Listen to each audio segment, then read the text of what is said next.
Ditolak berobat ke puskesmas karena lupa bawa KTP, wanita ini cuma bisa merintih menahan sakit.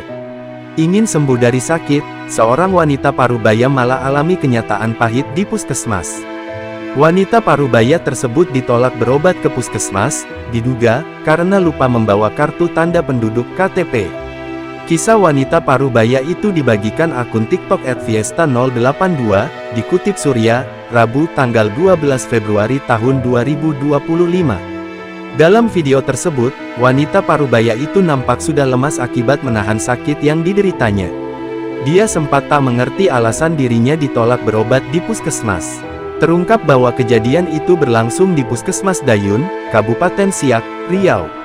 Peristiwa itu pun langsung ramai dan diviralkan John Sitorus. Melalui akun media sosialnya, John Sitorus mengecam tindakan petugas puskesmas. Dia menyebut petugas puskesmas tak punya hati nurani. Dalam postingannya, John Sitorus menuliskan bahwa seorang ibu ditolak berobat di puskesmas hanya karena tidak membawa KTP.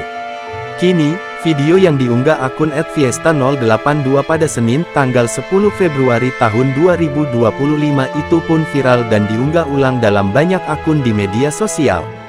Hingga saat berita ini dibuat, video tersebut telah disaksikan ratusan ribu kali dan disukai oleh 11.000 pengguna.